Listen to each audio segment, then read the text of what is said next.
إنه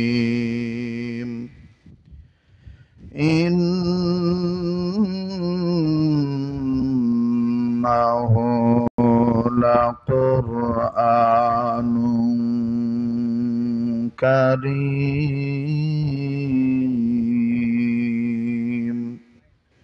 بارك الله لنا ولكم في القرآن العظيم ونفعنا وإياكم بالآيات والذكر الحكيم وقال النبي صلى الله عليه وسلم خيركم من تعلم القرآن وعلمه أو كما قال عليه الصلاة والسلام اللهم صل على محمد وعلى آل محمد كما صليت على إبراهيم وعلى آل إبراهيم إنك حميد مجيد اللهم بارك على محمد وعلى آل محمد كما باركت على إبراهيم وعلى آل إبراهيم إنك حميد مجيد لا إله إلا الله محمد رسول الله لا إله إلا الله محمد رسول الله لا إله إلا الله محمد رسول الله صلى الله عليه وسلم لا إله إلا الله وحده لا شريك له له الملك وله الحمد وهو على كل شيء قدير سبحانك لا علم لنا إلا ما علمتنا إنك أنت العليم الحكيم ربنا تقبل منا إنك أنت السميع العليم শ্রদ্ধেয় সভাপতি, আমন্ত্রিত যোগ্য বুজুর্গ হযরত উলামায়ে কেরামগণ, বিভিন্ন জায়গা থেকে আগত দিনদার ইমানদার ইসলাম প্রিয় সম্মানিত সুধী সমাজ, পর্দার অন্তরালে পরম শ্রদ্ধেয়া সম্মানিতা বহুগুণে গুণান্বিতা পর্দানিশীন আমার মা ও বোনেরা, উপস্থিত আছেন আগামী প্রজন্মের জাতির ভবিষ্যৎ, যিনারা জাতির শ্রেষ্ঠ সন্তান হবেন।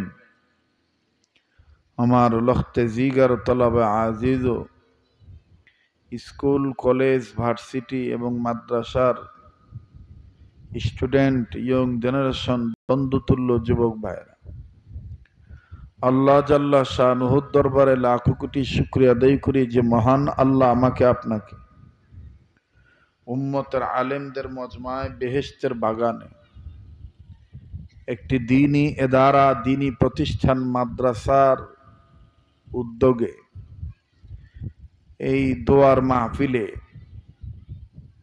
ছোট্ট পরিসরে হলেও নেক কাজে যে আল্লাহ পাক আসরের নামাজের পরে মাগরিবের নামাজের পূর্বে খুব দামি সময় যে আল্লাহ নেক কাজে শরীক হওয়ার তৌফিক দান করলেন, দিল থেকে সকলেই সমস্বরে শুকরিয়া আদায় করি, বলি আলহামদুলিল্লাহ। মুহতারাম হাজিরিন, আসরের নামাজের পর থেকে মাগরিব পর্যন্ত এই সময়টা খুব দামি সময়। এই দামি সময়ে দোয়া কবুল হয়, আর মুসাফিরদের দোয়া কবুল হয়। দ্বিতীয়ত হলো আল্লাহ তাআলা আমাকে বারবার মক্কা মদিনায় নেন। আমি কিছুদিন পূর্বে এই মাসের 12 তারিখের দিকে আমি দেশে আসি আল্লাহর মেহেরবানি। পুরা রমজান মাস সহ আরো বেশ কিছুদিন আমি মদিনাতেই ছিলাম। তো কাজেই একে তো মুসাফির হালতে আছি, দ্বিতীয়ত মদিনার প্রেমিক হয়ে, মদিনার পাগল হয়ে আপনাদেরকে নিয়ে দোয়া করব। দোয়া করার পূর্বে মাদ্রাসার কি দরকার আর মাদ্রাসায় কি পড়ানো হয়, মাদ্রাসার কি জরুরত, এই বিষয়ে ওলামায়ে কেরামদেরকে সামনে নিয়ে কিছু দ্বীনি নসিহত করব। আল্লাহ পাক আমার জবান দিয়ে দেশ ও জাতির জন্য, এলাকার জন্য, প্রতিষ্ঠানের জন্য যে কথাগুলি কল্যাণকর হবে এবং যে কথা বলার দ্বারা, শোনার দ্বারা, আমলের দ্বারা ইহলৌকিক জীবনে পরলৌকিক জীবনে আমরা কামিয়াবি হতে পারবো, সেই কথাগুলি বলার আল্লাহ পাক তৌফিক দান করেন। বলে না আমিন। আবার বলে না আমিন। পবিত্র কোরআনুল কারীমের হাজারো হাজারো আয়াতের মধ্য হতে ছোট্ট একটা আয়াতে কারিমা তেলাওয়াত করেছি, যে আয়াতে কারিমা এতটাই মশহুর, আমাদের কাছে অনেক পরিচিত আয়াত। যে আয়াতের সরল তর্জমা হলো, আল্লাহ পাক বলেন, নিঃসন্দেহে এই কোরআনুল কারীম সম্মানিত কোরআন। আপনারা বলেন, কোরআন সম্মানিত না অসম্মানিত? কোরআন সম্মানিত। কোরআন সম্মানিত, তার বাস্তবতায় কিছু উদাহরণ এরকম শোনা যায়, বলা যায়, তাহলে বোঝা যাবে, বুঝে আসবে, বোধগম্য হবে। সেটা কি? কোরআনুল কারীমের এত দাম, কোরআনের সাথে যেই কাপড়টা লাগে সেই কাপড়েরও অনেক দাম বেড়ে যায়। কোরআনের সাথে যেই বস্তু লেগে যায় সে বস্তুটারও দাম বেড়ে যায়। হযরত মাওলানা শামসুল হক ফরিদপুরি রহমতুল্লাহি আলাইহি হযরত মুসান্নাফের জিম্মাদারি পালন করে লিখেছেন যে কোরআন এত দামি,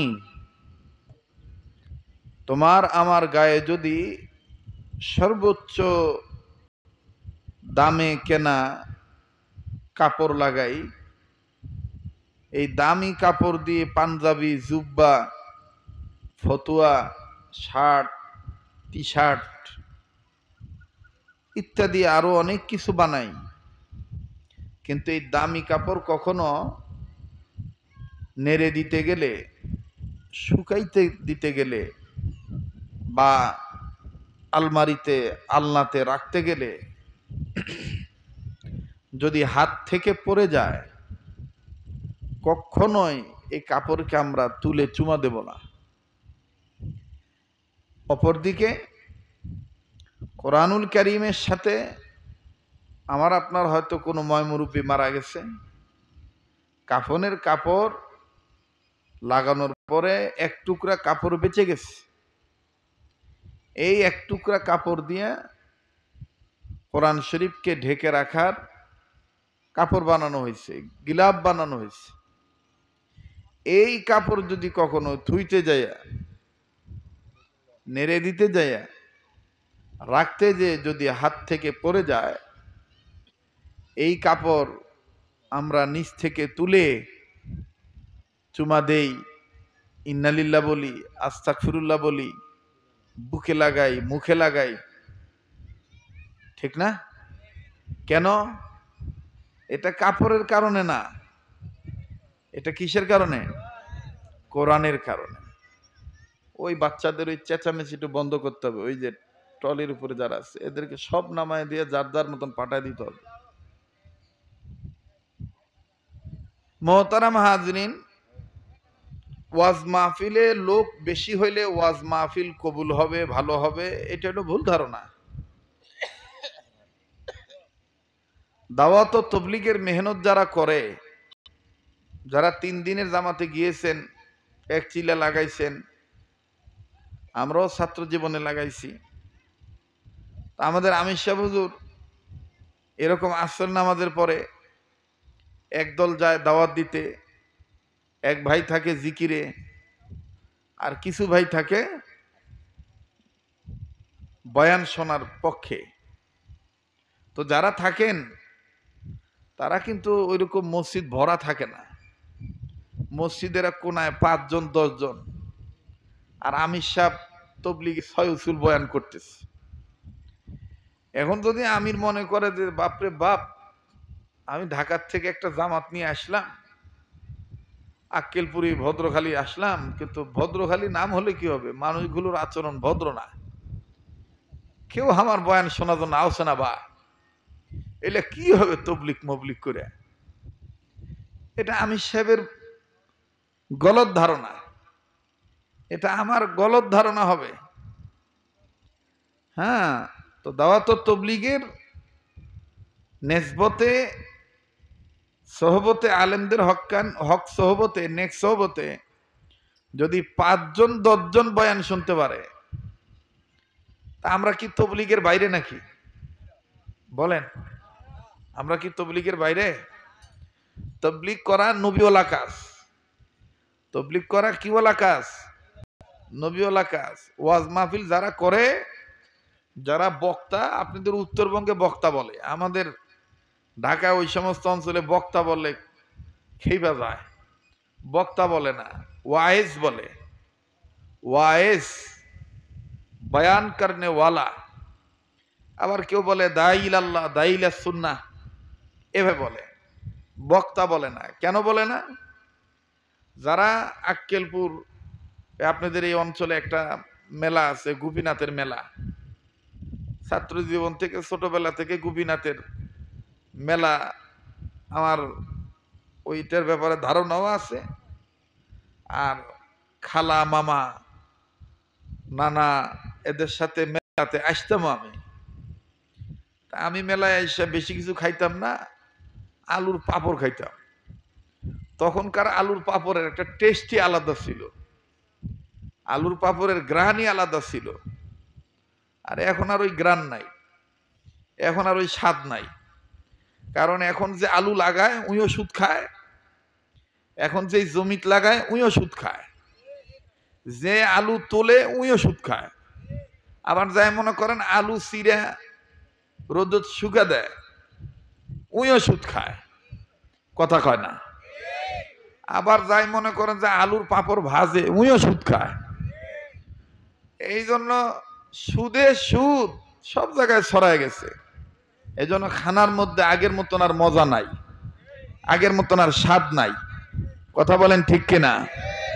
রাগ করতেছেন আমার কথা? তো এই গোপীনাথের মেলায় বা আক্কেলপুর আর একটা প্রসিদ্ধ এলাকা আছে তিলকপুর, বড় বড় হাট যেখানে জমে, এ হাটেও দেখবেন বক্তার অভাব নাই।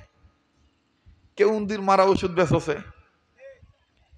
কেউ কীটনাশক বেচিচ্ছে, নানান গপ্প টপ্প দিয়া, কেউ বলতেছে জাগায় খায় জাগায় বেড়ে।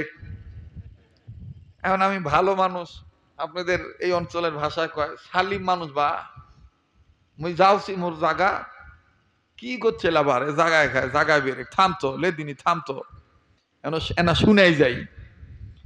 এখন ওই জাগায় খায় জাগায় বেড়ে এটা শুনবে যায় অদনা হয়ে গেছে। এই শুনতে শুনতে শুনতে শুনতে ফট করে এই কীটনাশকওয়ালা ইন্দুর মারা বিষ বেচনেওয়ালা বলে ফেললো যে ভাই কত টাকা পয়সা কত জায়গা নষ্ট করেন, 15 টাকা দিয়ে একটা প্যাকেট কিনে নিয়ে যান, একবার ইন্দুরে দিয়ে দেখেন মরে কিনা বাঁচে, তারপরে আমার কথা পরে ফলবে। তখন ওই চিন্তা করা যে লোকটা এত করে কথা বললো, 15 টাকাই তো, তাই এক প্যাকেট নিয়ে যায়। এইটাও কিন্তু বক্তা। আবার আমাদের ঢাকায় এই বাইতুল মোকাররম স্টেডিয়াম মার্কেটের সামনে গুলিস্তান হকার্স মার্কেটে দেখবেন স্লোগান দিয়ে দিয়ে গেঞ্জি বেচে, শার্ট বেচে, বাচ্চা নেন 60 টাকা, গাইডটা নেন 60 টাকা। হ্যাঁ, মানে এভাবে বেচে, হ্যাঁ, এক রেট এক দাম 60 টাকা। তো এরাও কিন্তু বক্তা। আবার কিছু আছে দেখবেন, রাগ করতেছে নাকি আপনারা? দেখবেন যে ওই যে কিছু গাছের শিকড় তুলে আনে, কিছু গাছের শিকড় তুলে এনে নানান ধরনের কথাবার্তা বলে ওই বকরি লাদির মতন এই ট্যাবলেট বেশি, ওরাও কিন্তু বক্তা। তো বক্তা হওয়া যাবে না এবং বক্তা হওয়ার ধান্দায় থাকা যাবে না, আর বক্তার প্রেমে প্রেমিক হওয়া যাবে না।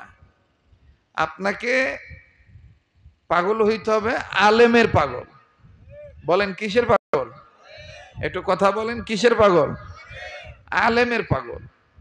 কারণ আলেমের সাথে সম্পর্ক হলো এলেমের, আর এলেমের সাথে সম্পর্ক হলো আল্লাহর। আলেমের সম্পর্ক এলেমের সাথে, আর এলেমের সম্পর্ক আল্লাহর সাথে। আমার শাইখ ও মুর্শিদ হাটাজারি হযরত বলতেন যে বাজি এলেমের সাথে আল্লাহর সম্পর্ক, আল্লাহকে ওই সময় আল্লাহ না বলে বলবা দু আলমের মালিকের সম্পর্ক। এলেম, আলেম আর আলম। আলম মানে পৃথিবী, এই আলম ওই আলম, ইহকাল পরকাল। এই দুই জগতের দুই জাহানের মালিক কে? বলেন কে? আল্লাহ। তো আলেমের সাথে এলেমের সম্পর্ক, আর এলেমের সাথে আল্লাহর সম্পর্ক। এই জন্য আমাদের পাগল হইতে হবে আলেমদের, পাগল হইতে হবে আল্লাহ ওয়ালাদের, যাদের চেহারার দিকে তাকাইলে নূর চমকায়, যাদের দিকে তাকাইতেই থাকতে মনে চায়, তাদের দিকে তাকাইলে, যাদের দিকে তাকাইলে দিল খুশ হয়, ভালো লাগে। বুঝতে হবে এই ব্যক্তিটা আল্লাহওয়ালা, এই ব্যক্তিটার সাথে আল্লাহওয়ালার সম্পর্ক আছে। কথা বলেন ঠিক কিনা? তো এই জন্য ভাই আমি মোটেও মন খারাপ করি নাই। আমরা 10,000 5,000 মানুষের সামনেও বক্তৃতা দিয়ে অভ্যস্ত, আবার এই 5 জন 10 জন মানুষের সামনেও বয়ান করে অভ্যস্ত। কারণ মাকসাদ যদি ভালো থাকে দেখবে যে সব জায়গায় ভালো লাগবে, আর যদি মাকসাদ খারাপ থাকে এক জায়গায় ভালো লাগবে, এক জায়গায় খারাপ লাগবে। কথা কোন ঠিক কিনা? আল্লাহ পাক আমাদের সবাইকে ইখলাসের সহিত দ্বীনের কাজ করার তৌফিক দান করেন। আবার বলেন আমিন। আল্লাহ আমাদের প্রত্যেকের অতীতের গুনাহগুলি মাফ করে দেন। আল্লাহ আপনি আমাদের প্রত্যেকের বর্তমান জীবনের ভুল ত্রুটিগুলি সংশোধন করে দেন। আয় আল্লাহ আমাদের প্রত্যেকের ভবিষ্যৎ জীবনকে আল্লাহ আলোকিত করে দেন। আল্লাহ অত্র অঞ্চলের সমস্ত কবরবাসীকে জান্নাতবাসী করে দেন। আল্লাহ যারা বেঁচে আছেন প্রত্যেককে হেদায়েতের ফয়সালা করে দেন। সবার হায়াতের মধ্যে ভরপুর বারাকা দান করেন। যারা অসুস্থ আছে আল্লাহ প্রত্যেককে সুস্থ করে দেন। ইয়া আল্লাহ এই মাদ্রাসাকে কবুল করে নেন।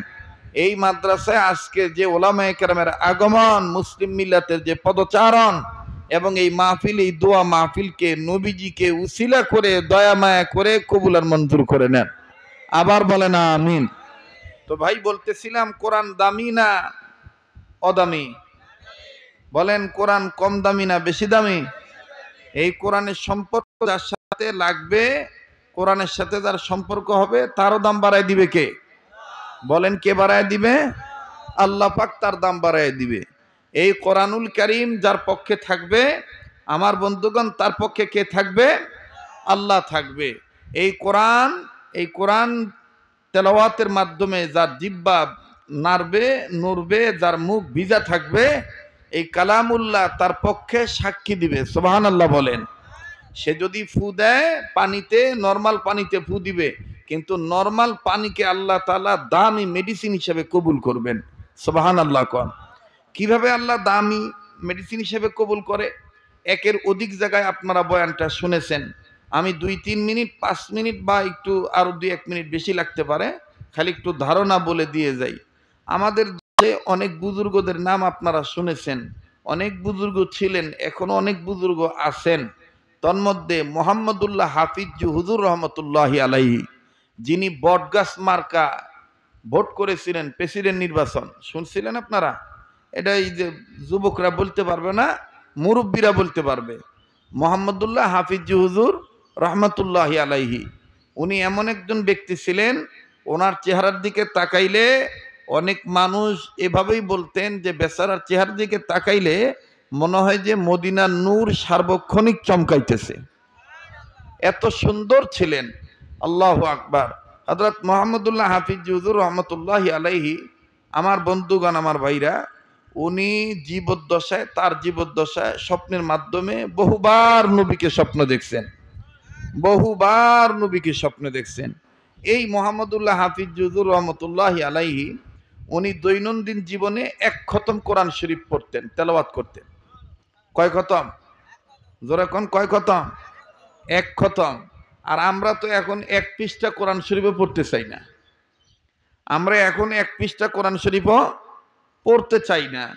এই মাদ্রাসা করা হয়েছে এই কোরআনের বরকত বুঝানোর জন্য, এই কোরআনের মর্যাদা বুঝানোর জন্য। আমার ভাইরা খুব খেয়াল করে কথাগুলি শোনা চাই।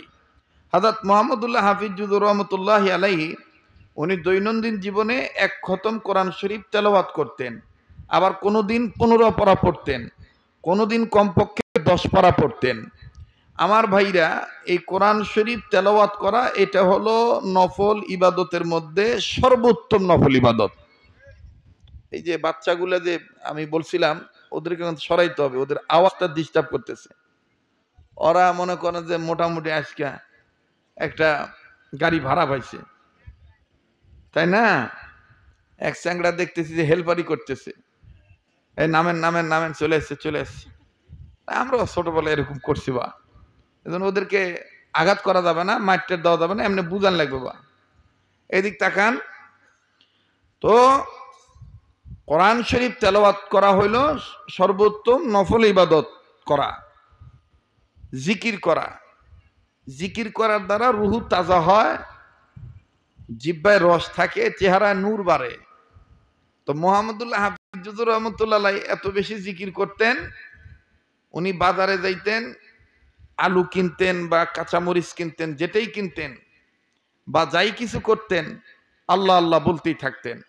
শুধু তাই নয়, উনি ঘুমাইতেন, ওনার চোখ বন্ধ থাকতো, ওনার জবান খোলা থাকতো, জবান থেকে আওয়াজ বের হইতো আল্লাহ আল্লাহ আল্লাহ আল্লাহ। এই মুহাম্মদুল্লাহ হাফিজ জুজুর রহমতুল্লাহ আলাইহির জীবনীতে পাওয়া যায় কোরআনের সাথে ওনার সম্পর্ক থাকার কারণে আল্লাহ পাক তার জবানের কি দাম বাড়ায় দিছে, সুবহানাল্লাহ। কি তার দাম বাড়ায় দিছে, যার কারণে মুহাম্মদুল্লাহ হাফিজ জুজুর রহমতুল্লাহ আলাইহি প্রেসিডেন্ট নির্বাচনকালীন সময় উনি তফসিল ঘোষণা করার সময় উনি বলেছিলেন, দুনিয়া সব নেতারা তো ভোট করার সময় বলে যে আমি ক্ষমতায় পাশ করতে পারলে এই করবো সেই করবো, তাই না? বাঁশ ফেটে কাবারি করবো, পুরুষ লোকের কান সেদ্রি করে দুল পরা দিব, এই সেই ভক্কর চক্কর ঘাস কেটে বোঝা বানবো, এরকম কয় না? কিন্তু মুহাম্মদুল্লাহ হাফিজ জুজুর রহমতুল্লাহ আলাইহি উনি বলছিলেন যে আল্লাহ যদি আমাকে প্রেসিডেন্ট বানায়, তাই আমি টেকনাফ থেকে তেতুলিয়া, রূপসা থেকে পাতুরিয়া, সুন্দরবন থেকে বান্দরবন, সব জায়গায় আমি একটা কইরা নুরানি মক্তব প্রতিষ্ঠা করব। সাংবাদিক গুলা কথা, এটা কোন পাগলা হুজুর? দুনিয়ার সব মানুষ নির্বাচন ক্ষমতাত গেলে পেঁয়াজের দাম কমাবে, আলুর দাম কমাবে, লবণের দাম কমাবে, আর এই হুজুর মক্তব করবে? দেখ, এই হুজুর ভোট দেওয়া যাবে না। তো মুহাম্মদুল্লাহ হাফিজ জুজুর রহমতুল্লাহ আলাইহি বলেছিলেন যে আমি যদি ক্ষমতায় যেতে পারি তাইলে বাংলার প্রত্যেকটা গ্রামে ৬৮,০০০ গ্রামে ৬৮,০০০ মক্তব প্রতিষ্ঠা করব ইনশাআল্লাহ।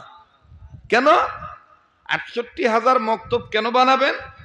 আপনারা জয়পুরহাটের মানুষ, জয়পুরহাটে বিজিবি ক্যাম্প আছে, আছে না? আছে না?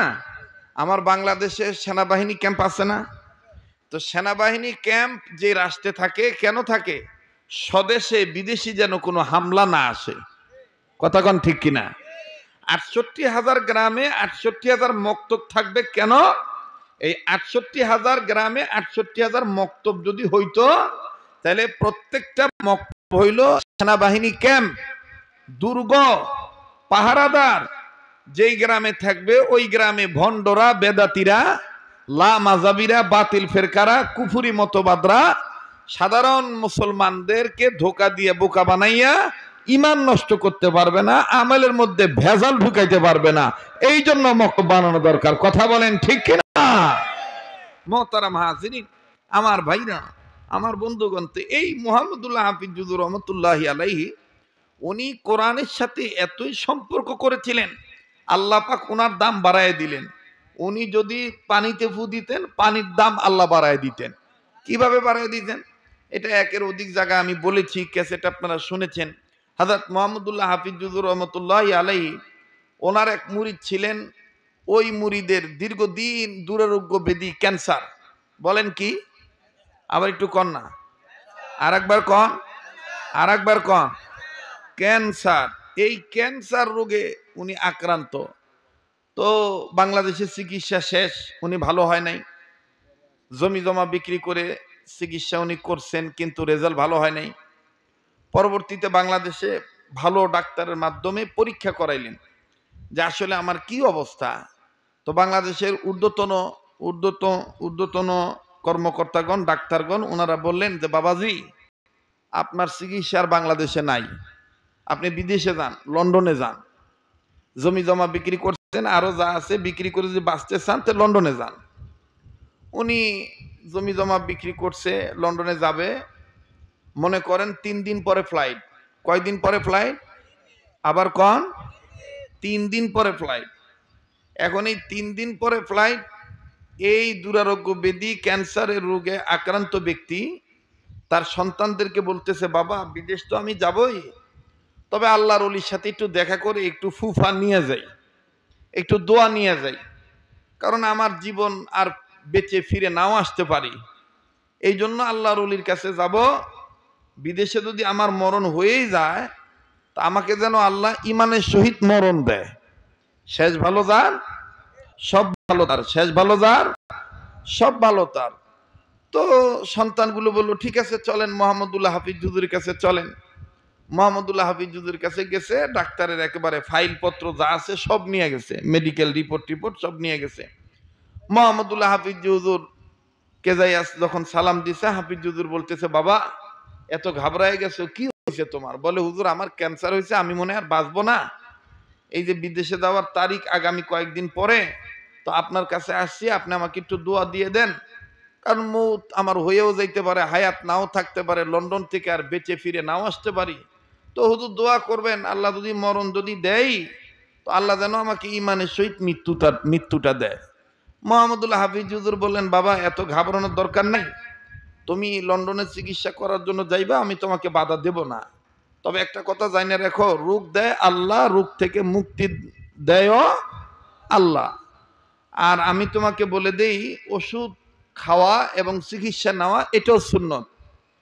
তো 1 বোতল পানি আনো বা 1 গ্লাস পানি আনো, আমি তোমাকে ফু দিয়ে দেই এই পানির মধ্যে, তুমি একিন করে এই পানি ব্যবহার করো। আল্লাহ চাহে তো ওই চিকিৎসার পাশাপাশি এই কোরআনের আয়াত পড়া, ফু নেওয়া পানি, এটা আল্লাহ তাআলা বরকত দিয়ে দিতে পারে। নিয়ে আসো পানি, নিয়ে আসো। তো 1 গ্লাস পানি নিয়ে আসে, শুনতেছেন আপনারা বাজান? 1 গ্লাস পানি নিয়ে আসছে। নিয়ে আসার পরে মুহাম্মদুল্লাহ হাফিজ হুজুর রহমতুল্লাহ আলাইহি পানিতে ফু দিছে। ফু দিয়ে বলছে, বাবা এই 1 গ্লাস পানি তোমাকে 3 ভাগ করে খাইতে বললাম, 3টা ভাগ করে দিলাম। 1 ভাগ খাইবা বাড়িতে যেয়ে, আর 1 ভাগ খাইবা, 1 ভাগ খাইবা বিমানে ওঠার আগে, আর 1 ভাগ খাইবা বিমানে উঠে, আর 1 ভাগ খাইবা লন্ডনে যাইয়া অপারেশন থিয়েটারে ঢোকার আগে। কয় ভাগ হইল? জোরে কন। 3 ভাগ। এই লোক বাড়ি যাইয়া, এবার লড়াচড়া করা যাবে না ভাই, বসেন তো। এই 3 ভাগ, 1 ভাগ ভদ্রলোক যে বুড়া মানুষ 1 ভাগ খাইছে। খাওয়ার পরে 3-4 ঘন্টা পরে, আপনাদের জয়পুরহাটের আঞ্চলিকতায় বলে, নওগাঁ জয়পুরহাটের ভাষায় কয় খালি হাসতাচ্ছে, মানে এটি হাতাচ্ছে ওটি হাতাচ্ছে, হাসতাচ্ছে আর কি, হাতাইতেছে।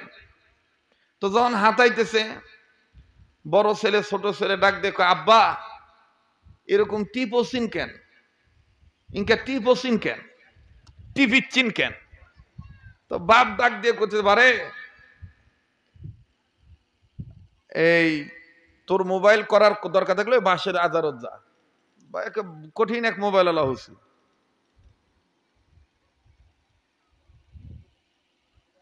মানে 3-4 মোবাইলে খুব মোবাইল আলা হচ্ছে, ওই বাসের আদালত যা। এদিক তাকান। তো 3-4 ঘন্টা পরে এরকম করে যখন টিপতেছে, ছেলেরা ডাক দিয়ে বলছে, আব্বা এরকম টিপাটিপি করতেছেন কেন? তো বাবা ডাক দিয়ে বলতেছে, বাবা বিমানের টিকিটের টাকা ফেরত আনা যায় না। তো সলফুল গুলা করছে কে? তো বাবা বলতেছে, বাবারে কি বলবো, আমার মনে হয় আমার ভিতরে ক্যান্সার নাই। আর আসতে কোন সুবহানাল্লাহ। যদি আমলের নিয়ত থাকে দেখবেন প্রত্যেকটা কথা আপনার অন্তরে রেখাপাত করবে। আর যদি বক্তার পাগল হন, জাগায় খায় জাগায় বেড়ে, কিচ্ছু ভাল লাগবে না। তো এইবার ডাক দিয়ে বলতেছে, বাবারে মনে হয় আমার ক্যান্সার নাই। বুড়া মানুষ এই কথা কইছে। তো ছেলেগুলো একটু শিক্ষিত ছিল, ছেলেগুলা ধমক দেখা, ধ্যাৎ বুড়া হসিন আক্কল সব হারাচ্ছেন, কিসের ক্যান্সার নাই? বিমানের টিকিট ফেরত আনা যাবে না, জমি জমা বিক্রি করে সব শেষ করছি, এখন আপনি আসছেন ধান্দাবাজির কথা, নেন তো গোছান তো, সব গোছান।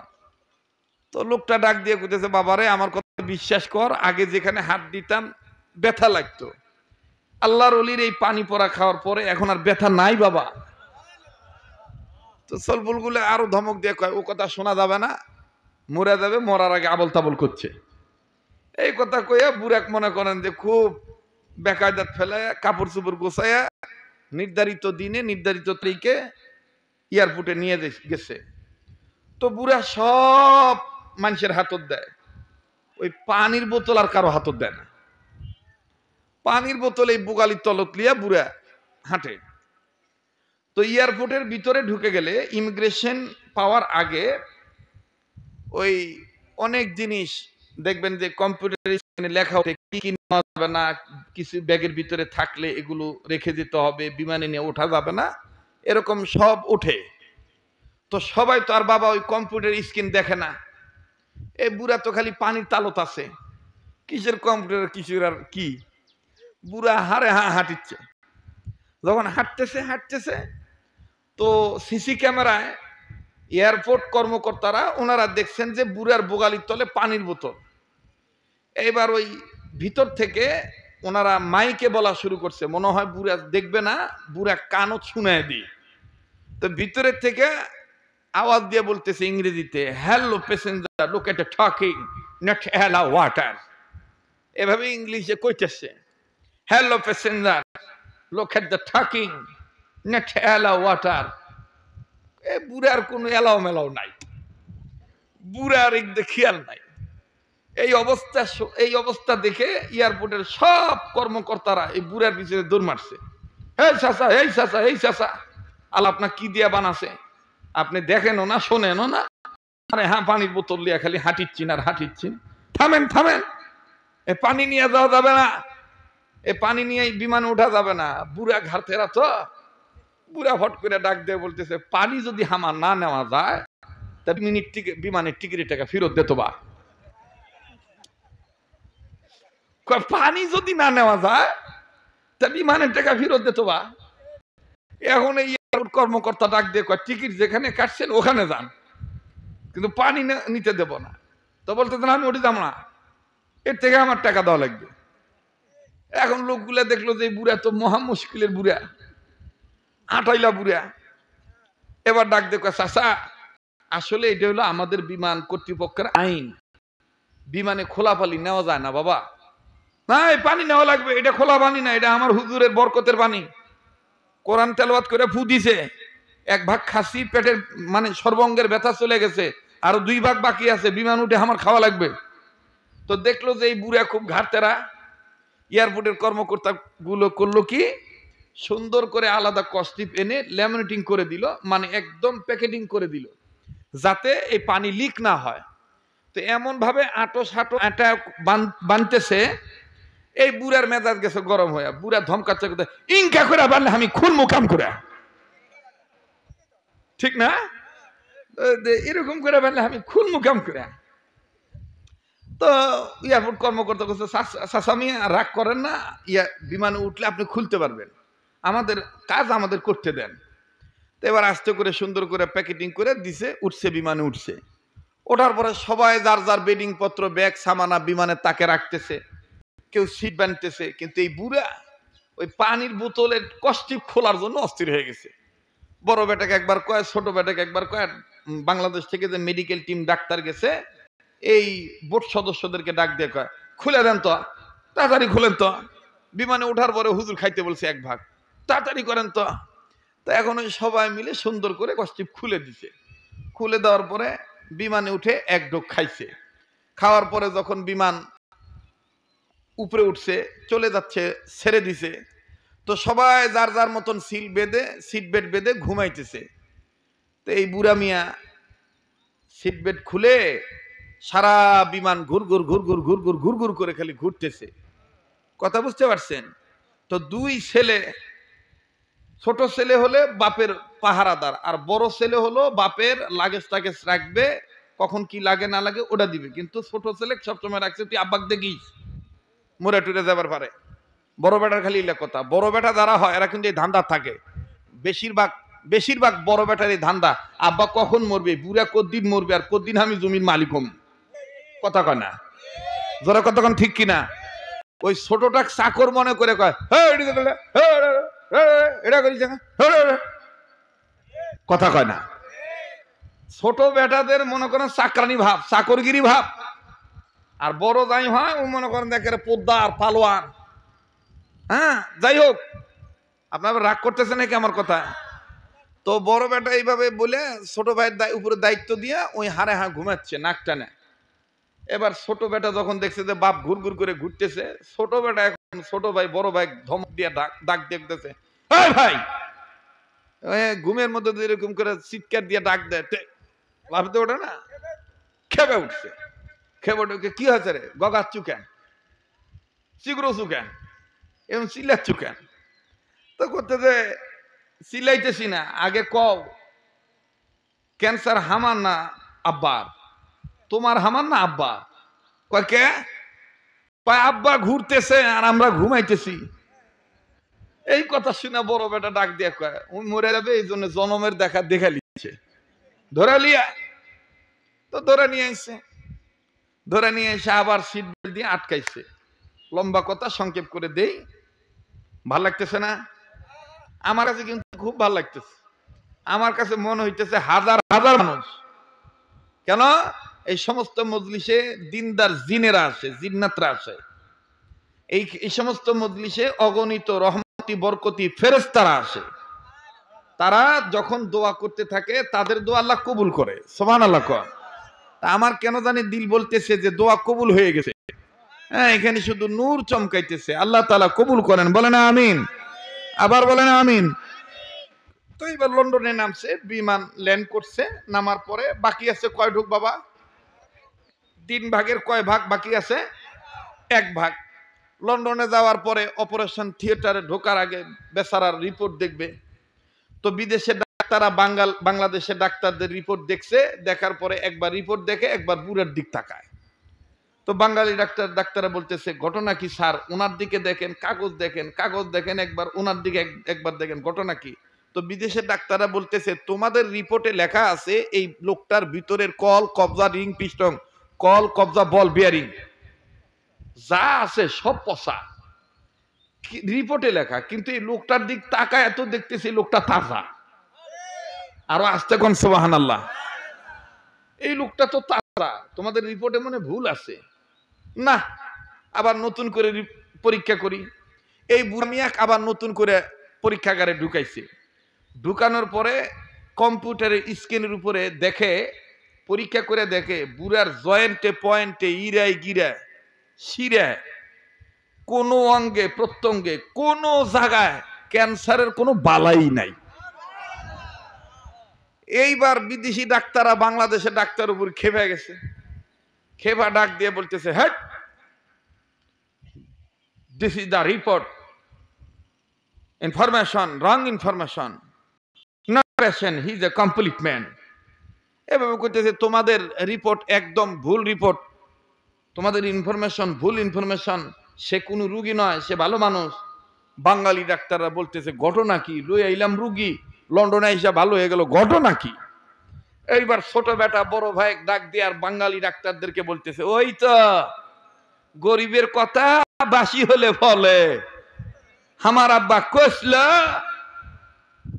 যে আল্লাহর ওলির পানি পড়া খায় আমার সবকিছু ভালো হয়ে গেছে। কথা আমার বড় ভাই বিশ্বাস করেনি, অজগুবি জমি জমা বিক্রি করে আমও গেল ফালাও গেল। লে ছোট ভাই এইভাবে মানে আফসোস করে করে বলতেছে। তো বড় ভাই বলতেছে ভাই আসলে সত্যি করে বলতো আব্বার ঘটনা। কয় তুই তো জানিস না বড় ভাই, আব্বার একজন পিসাব আছে, তার নাম মোহাম্মদুল্লাহ হাফিজি। সে বর্তমান ভারত উপমহাদেশের মধ্যে জগৎ বিখ্যাত আল্লাহর ওলি। সে আশরাফ আলী থানবীর খলিফা। তার যার চেহারার দিকে তাকাইলে মোহাম্মদ নবীর কথা মনে হয়ে যায়। যে নবীকে স্বপ্ন দেখে ওই ব্যক্তি আমার আব্বার পীর। উনি আব্বাকে এক বোতল এক গ্লাস পানির মধ্যে কোরআন আয়াত তেলাওয়াত করে ফু দিছে। 3 ভাগ করে দিছিল, 2 ভাগ খাইতে বলছে, 1 ভাগ বাকি আছে। অপারেশন থিয়েটারে ঢোকার আগে আরেক ভাগ খাবে। ওই যে দেখো আব্বার বোগালি নিচে পানির বোতলে এখনো দেখা যায়। এখন বড় বেটা আর বাঙালি ডাক্তাররা সবাই মিলে চাচা মিয়া চাচা মিয়া চাচা মিয়া প্লিজ ওয়াটার শো, চাচা দয়া করে পানিটা দেন। এখন চাচা পানি আর দেয় না। চাচা এই বোগালির নিচে পানির বোতল এরকম করে থুয়ে পানি দেবো না দেবো না। এখন বাঙালি ডাক্তাররা বিদেশি ডাক্তারদের কাছে সব বৃত্তান্ত খুলে বলছে। খুলে বলার পরে বিদেশি ডাক্তারদের চোখ মনে করেন কপালে উঠে গেছে। Wow important water, quick quick shoe water, মানে হায় হায় আশ্চর্যজনক পানি, তাড়াতাড়ি এই পানিটা আমাদের কাছে একটু আনো, আমরা একটু দেখি পরীক্ষা করি আসলে কি, এটা কি পানি না অন্য কিছু। কষ্ট হইতেছে আপনাদের? এইবার বুড়ার কাছে দেয়া বাঙালি ডাক্তাররা বলছে পানি দেন। কয় না বাবা পানি দেওয়া যাবে না, কারণ আমার হুজুর কইছে অপারেশন যদি লাগে অপারেশন করার আগে এক ঢোক খাওয়া লাগবে। তো বাঙালি ডাক্তাররা বলতেছে চাচা আপনি যে অবস্থা মনে অপারেশন আর লাগলে পানি আবার আপনাকে দেওয়া হবে, দেন একটু পরীক্ষা করবে বিদেশি ডাক্তাররা আসলে পানি না কি। তো এইবার চাচা মিয়া পানির বোতল দিয়ে দিছে। বিদেশি ডাক্তাররা ল্যাবের মধ্যে পানিটা ঢুকাইছে। ল্যাব ল্যাব আবার ল্যাব বুঝেন না কিন্তু, ওই খেতা ল্যাব না, ল্যাব ল্যাব, হ্যাঁ LEEB ল্যাব অথবা AB, যাই হোক এই ল্যাবের মধ্যে ঢুকাইছে। ঢুকার পরে পরীক্ষা করতেছে। পরীক্ষা করে কম্পিউটার স্ক্রিনের উপরে ভেসে উঠছে। বিদেশি ডাক্তাররা দেখতেছে ক্যান্সার ভালো হতে যে যত ধরনের কেমোর দরকার, থেরাপির দরকার, ভ্যাকসিনের দরকার, হায়ার অ্যান্টিবায়োটিক মেডিসিনের দরকার, সব এই পানি পড়ার মধ্যে ফুটে উঠছে। আর আস্তে কোন সুবহানাল্লাহ। আমার ভাইরা এবার বিদেশি ডাক্তাররা আইসা লোককে বলতেছে আসলে ঘটনা কি খুলে বলেন তো। বুড়া সব বাঙালি ডাক্তারদেরকে বলছে, বাঙালি ডাক্তাররা ইংরেজিতে আবার ওই বিদেশি ডাক্তারদেরকে বলছে। তো তারা ছিল খ্রিস্টান ডাক্তার। এই কথা শুনে খ্রিস্টান ডাক্তার বলতেছে এই যদি হয় কোরআনের বরকত তাহলে অবশ্যই বাইবেল আমাদের কাছে আর গ্রহণযোগ্য নয়। এই মুহূর্তে বাইবেল ত্যাগ করে আমরা কোরআন স্পর্শ করব, তবে কালেমা পড়ে মুসলমান হয়ে গেলাম। আমার ভাইরা আমার বন্ধুগণ আমার আল্লাহ বলেন ইন্নাহু লাকুরআনুন কারীম। জোরে কোন আল্লাহু আকবার। আজ থেকে বহু বছর আগে দুনিয়ার জমিনে আল্লাহ রাব্বুল আলামিন মানুষগুলোকে সৃজন করে পাঠিয়ে দিলেন। মানুষগুলি দুনিয়ার জমিনে চলে আসলো, কিন্তু মানুষগুলিকে যে আল্লাহ রাব্বুল আলামিন সৃজন করে দুনিয়ার জমিনে পাঠাইলেন, এই মানুষগুলি দুনিয়ার জমিনে চলে আসার পরে বিদ্যা বুদ্ধির বারে আত্মহমিকা করে দাম্ভিকপূর্ণ জীবন গঠন করে। এই মানুষগুলি দাদার ধর্ম আত্মানাতুজ জবল সরস্বতী আফ্রোদতি, কেউ বাবার কালী, কেউ বাবার মহাদেব, কেউ বাবা ঠাকুর, কেউ বাবার দুর্গা, কেউ বাবার রঙ্গি, কেউ বাবার কালী, কেউ বাবার আমার বন্ধুগণ আফ্রোদতি, কেউ বাবার সঙ্গ, কেউ বাবার রঙ্গ, কেউ বাবার গাছের পূজা, কেউ বাবার মাছের পূজা। নানান মানুষ নানাবিধ দেব দেবীর পূজা করতে করতে মানুষ যখন হায়না জন্তুর মতন হয়ে গেল, আল্লাহ ভোলা হয়ে গেল, ঠিক তদানীন্তন সময়ে খারাপ মানুষগুলোকে ভালো বানাবার জন্যে, অসভ্য মানুষগুলোকে সভ্য বানাবার জন্য, অভদ্র মানুষগুলোকে ভদ্র বানাবার জন্যে, বেঈমান মানুষগুলোকে ইমানদার বানাবার জন্যে, আল্লাহ ভোলা মানুষগুলোকে আল্লাহ ওয়ালা করার জন্যে আল্লাহ রাব্বুল আমিন ডাক দিয়ে বললেন নবী গো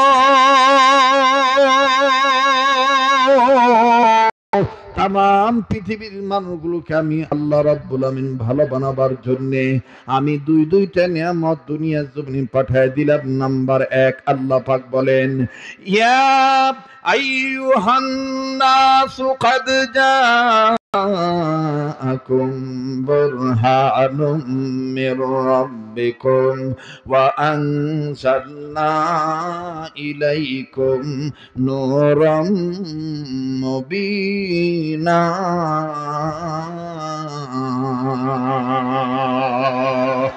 আরো আওয়াজ দিয়ে বলেন না আল্লাহু আকবার।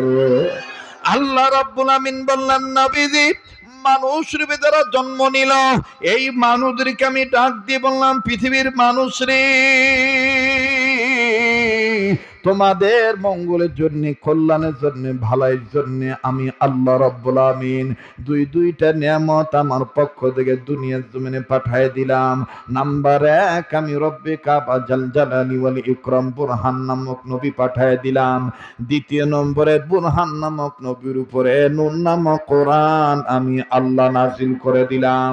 আওয়াজ দিয়ে বলেন না সুবহানাল্লাহ। আরে বন্ধু, প্রশ্ন হইতে পারে শরীয়তপুরি বুরহান নামক নবী কোন নবীর নাম বুরহান নবী? আমার বন্ধুরে নাম শুনেছেন ইউনুস নবী, ইউসুফ নবী, ইব্রাহিম নবী, ইসমাইল নবী, ইসহাক নবী, ইয়াহইয়া নবী, জাকারিয়া নবী, মুসা নবী, ঈসা নবী। ও বন্ধু, নাম শুনেছেন বাবা আদম, আরো অন্যান্য পয়গম্বর নাম আপনারা শুনেছেন, কিন্তু মনে মনে প্রশ্ন হতে পারে হযরত জি বুরহান নামক নবী কোন নবীর নাম? একটি স্পষ্ট করলে খুলে বললে ভালো হয়। উম্মতের ওলামায়ে কেরামগণ বসে আছেন, ওস্তাদুল আসাতিদা বসে আছেন। আমার বন্ধুগণ, আপনারা আলেমদের শরণাপন্ন হয়ে জিজ্ঞাসা করে দেখবেন, এই পৃথিবীর জমিনের উপরে যত বড় বড় তাফসীরের কিতাব আছে, তন্মধ্যে কাজী সানাউল্লাহ পানিপতি রহমাতুল্লাহি আলাইহি তিনি তার তাফসীরে মাযহারির মধ্যে, আরে বন্ধুগণ, মাওলানা মুহাম্মদ মুফতি মুহাম্মদ শফি রহমাতুল্লাহি আলাইহি, আল্লামা তাকি উসমানী মরহুম মাওলানা রফি উসমানী রহমাতুল্লাহ আলাইহির বাবা মুহাম্মদ শফি রহমাতুল্লাহি আলাইহি তিনি তার তাফসীরে মারফুল কোরআনের মধ্যে, মরহুম মাওলানা আমিনুল ইসলাম রহমাতুল্লাহি আলাইহি তিনি তার তাফসীরে আমার বন্ধুগণ নূরুল কোরআনের মধ্যে, শুধু তাই নয়, হাকিমুল উম্মত মুজাদ্দিদুল মিল্লাত মাওলানা আশরাফ আলী থানভী রাহমাতুল্লাহি আলাইহি তিনি তার তাফসীরে আশ-শাফি তাফসীরে বায়ানুল কোরআনের মধ্যে, মাওলানা শামসুল হক ফরিদপুরি রাহমাতুল্লাহি আলাইহি তিনি তার তাফসীরে হক্কানির মাধ্যমে तमाम পৃথিবীর সমস্ত মুফাসসিরিনে কেরামগণ একমত বললেন, পৃথিবীর মানুষ বুরহান নবী অন্য কোন নবীর নাম নয়। আব্দুল্লাহর ছেলে আমিনের পুত্র মোহাম্মদ বিন আমিনের আমার আপনার নবীর যত নাম ছিল তন্মধ্যে বুরহান নামটা আমার আল্লাহ নিজে তার নবী মোহাম্মদকে দিয়েছেন। জোরে করেন সুবহানাল্লাহ। আরো আওয়াজ দিয়ে বলেন না সুবহানাল্লাহ। আরবের মানুষেরা কত বড় ভাগ্যবান, নবীজির রূপ দেখিয়া কাফের হলো মুসলমান। বলেন, আরবের মানুষেরা কত বড় ভাগ্যবান, নবীজির রূপ দেখিয়া কাফের হলো মুসলমান। ইয়া রাসূলুল্লাহ, ইয়া হাবিবাল্লাহ, ইয়া রাসূলুল্লাহ, ইয়া হাবিবাল্লাহ, লিল্লাহি তাকবীর। আরবের মানুষেরা কত বড় ভাগ্যবান, নবীজির রূপ দেখিয়া কাফের হলো মুসলমান। বলেন, আরবের মানুষেরা কত বড় ভাগ্যবান, নবীজির রূপ দেখিয়া কাফের হলো মুসলমান। ইয়া রাসূলুল্লাহ, ইয়া হাবিবাল্লাহ, ইয়া রাসূলুল্লাহ, ইয়া হাবিবাল্লাহ, লিল্লাহি তাকবীর। আমার ভাইরা, আমার বন্ধুগণ, সময় একেবারে কম, অল্প সময়ের মধ্যে হয়তো বা আমার বাবাজিরা মাগরিবের আজান হয়ে যাবে।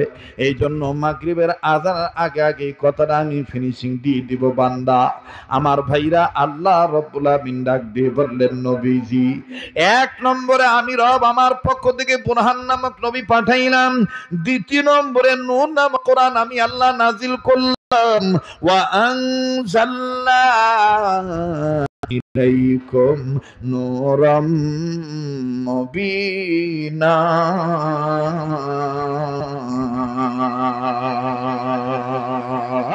আওয়াজ দিয়ে বলেন না আল্লাহু আকবার, আবার বলেন না আল্লাহু আকবার। আল্লাহ বললেন নবীজি আপনার উপরে আমি আল্লাহ নাজিল করলাম 30 পারা কোরআন শরীফ।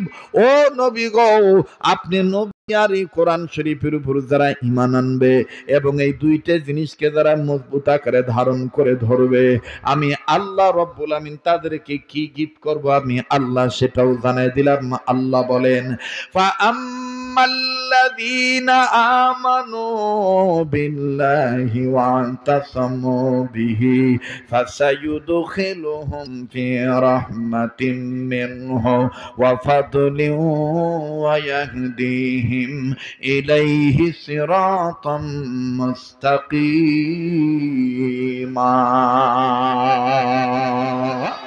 আল্লাহ পাক বললেন নবীজি আপনি নবীর উপরে এবং কোরআনের উপরে যারা ঈমান আনবে, ঈমান আনার পর যারা মজবুত আকারে ধারণ করবে, আমি আল্লাহ পাক তাদেরকে রহমতের কুলে তুলে নেব। জান্নাতে যাওয়ার আমাকে পাওয়ার সোজা রাস্তা আমি আল্লাহ দেখায় দেব। চিৎকার দিয়ে বলেন না সুবহানাল্লাহ। সেই কোরআন কারীমের মাধ্যমে আল্লাহ পাক খুশখবরিয়া জানাইলেন। আল্লাহ বলেন ইন্নাহু লাকুরআনুন কারীম।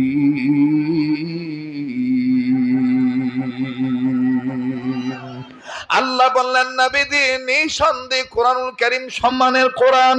অপরদিকে আমার রাসূল তার পাক জবান দিয়ে সুন্দর করে হাদিস খানা বলেছেন, ঘোষণা করেছেন, নবীর কাছ থেকে বাজান কথাটা ইরশাদ হয়েছে, যেটা আমাদের উস্তাদুল আসাতিজা আসর নামাজের পরপরই আমার বন্ধুগণ মুকাদ্দামায় ভূমিকায় খুতবা পাঠ করতে যে যিনি এই হাদিস খানা পড়েছেন, খায়রুকুম মান তাআল্লামাল কুরআনা ওয়া আল্লামা। আল্লাহ রাসূল বলেন তোমাদের মধ্যে ওই ব্যক্তি উত্তম ব্যক্তি যেই ব্যক্তি নিজে কোরআন শিক্ষা গ্রহণ করে এবং অপরকে কোরআন শিক্ষা দেয়। ভাই গো, লম্বা করার কোনো সুযোগ নাই। দেখেন তো দেখি দিলটা নরম হয় কিনা, এক ফোঁটা চোখের পানি আপনি ফালাইতে পারেন কিনা। কান্না না আসলো কান্নার ভান ধরবেন বাবা, কান্নার অভিনয় করলো আল্লাহ পাক মাফ করে দিবেন। একটু অমনোযোগী হবেন না, একটু যেন অমনোযোগী না হন, এদিক সেদিক খেয়াল দিবেন না বাবা। উম্মতের আলেম দিকে তাকান, আলেমদের দিকে তাকান, প্রতিটি কথা দিলের কান লাগায় বুঝে যাওয়ার চেষ্টা করেন, শোনার চেষ্টা করেন। এটাই জীবনের শেষ বয়ান হইতে পারে। আগামীকালকে আমি আপনি দুনিয়ায় নাও থাকতে পারি। বাজান রে, কোরআন কারীম দেখেন কেমন সম্মানের কোরআন। কেন আপনি এই সমস্ত মাদ্রাসায় মেয়েকে দিবেন না? কেন আপনি আলিফ লাম মিম শিখাবেন না? কেন আপনি কোরআন তাদের হাতে ধরাবেন না? আরে বন্ধু, কোরআন কারীমের পক্ষে থাকলে আল্লাহ তার দাম বাড়ায় দেয়, আল্লাহ পাক তার সম্মান বাড়ায় দেয়। লম্বা করার কোনো সুযোগ নাই রে বন্ধু। একটু দেখেন তো দেখি, বারবার বলি, দিলটা নরম হয় কিনা, এক ফোঁটা চোখের পানি আপনি ফলাইতে পারেন কিনা। মা গো, বোন গো, তুমি দিলের কান লাগায় কথাগুলি শোনো, আমলের নিয়তে শোনো গো মা। তোমার বেটা বেটিকে তুমি ইঞ্জিনিয়ার বানাইবা, ডক্টর বানাইবা, ডাক্তার বানাইবা, কোনো আলেম বাধা দিবে না, কিন্তু প্রাথমিক শিক্ষা তুমি কোরআনের শিক্ষা দিয়ে দাও। যদি তুমি সম্মানিত হতে চাও, আল্লাহ রাব্বুল আমিন ও আমার বাবাজিরা, তোমরাও যদি সম্মানিত হতে চাও, ও সন্তানের পিতারা, তোমরাও যদি সম্মানিত হতে চাও, আল্লাহ রাব্বুল আমিনের নবীর কথা মোতাবেক কাজ করো, আল্লাহ পাক তোমাদের বাবাদেরও দাম বাড়ায় দিবে। ভাই গো, কেমন করে দাম বাড়ায় দিলেন, কেমন করে সম্মানিত হয়ে গেলেন, একটু খেয়াল করে শুনেন। আজেবাজে কোনো কথা নয়। এই জমিনের উপরে, আসমানের নিচে যত বড় বড় তাফসীরের কিতাব আছে বাবা, যত তাফসীরের কিতাব আছে, সবচাইতে বড় তাফসীরের কিতাবের নাম হলো তাফসীরে কাবীর। এই তাফসীরে কাবীর ঘটনা আল্লামা ইমাম ফখরুদ্দীন রহমাতুল্লাহ আলাইহি তিনি তার তাফসীরে কাবীরের মাধ্যমে বাজান জাতিকে জানায় দিলেন, আল্লাহর ওলি মুসান্নাফের জিম্মাদারি পালন করে লিখেছেন, আল্লাহর একজন পয়গম্বর আল্লাহ পাকের নির্দেশে নিজের কর্ম করার জন্য নিজে যাচ্ছিলেন। বাবা প্রতিমধ্যে যাওয়ার পথে একটা কবর দেখলেন, এই কবরের মধ্যে নজর করে দেখলেন কঠিন থেকে কঠিনতর আযাব হচ্ছে, দাউ দাউ করে আগুন জ্বলতেছে, কবরওয়ালা সাংঘাতিক আযাবের মধ্যে গ্রেফতার। পয়গম্বর কাউকে কিছু বললেন না, না বলিয়া নিজের কর্মের দিকে বাজান নিজে চলে গেল। পয়গম্বরের যখন কর্ম করা শেষ হয়ে গেল, এইবার আল্লাহর পয়গম্বর মনে মনে সিদ্ধান্ত নিলেন, একটু আগে যে কবর আযাব ছিল ওই কবরটা যাওয়ার সময় আমি আবার দেখব কবরওয়ালা কোন হালতে আছে। ভাই গো, আল্লাহর পয়গম্বর যখন আবার ওই রাস্তা দিয়ে আসতেছেন রিটার্নে, আবার ওই কবরের দিকে যখন নজর দিলেন, বাবা কবরের দিকে নজর দেওয়ার পর পয়গম্বর নজর করে দেখতেছেন একটু আগে যেই কবরে আযাব ছিল এখন আর ওই কবরে কোনো আযাব নাই, কবরওয়ালা জান্নাতের বিছানায় ঘুমায়। আওয়াজ দিয়ে বলেন না সুবহানাল্লাহ।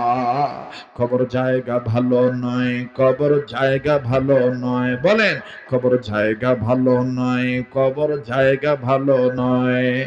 আমল দিয়ে কবর গৃহ সাজায় নিতে হয়, আমল দিয়ে কবর গৃহ সাজায় নিতে হয়। কবর জায়গা ভালো নয়, কবর জায়গা ভালো নয়, বলেন কবর জায়গা ভালো নয়, কবর জায়গা ভালো নয়। আমল দিয়ে কবর গৃহ সাজায় নিতে হয়, আমল দিয়ে কবর গৃহ সাজায় নিতে হয়। কবর জায়গা ভালো নয়, কবর জায়গা ভালো নয়, ঠিক কিনা বলেন? ওরে 6 দিন পরে নখ খসে যাবে, 9 দিন পরে চুল। ওরে 6 দিন পরে নখ খসে যাবে, 9 দিন পরে চুল। খবর গায়ের সামান নিতে কইরো না কেউ ভুল, কবর জায়গা ভালো নয়, কবর জায়গা ভালো নয়। সবাই বলেন কবর জায়গা ভালো নয়, কবর জায়গা ভালো নয়। আমল দিয়ে কবর গৃহ সাজায় নিতে হয়, আমল দিয়ে কবর গৃহ সাজায় নিতে হয়। কবর জায়গা ভালো নয়, কবর জায়গা ভালো নয়।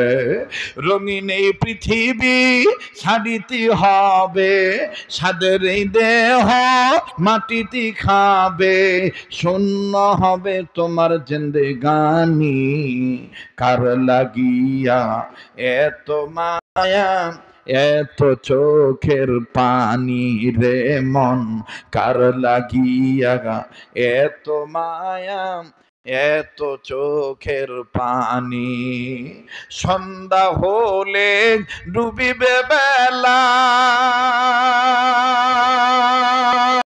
ঠিক কিনা?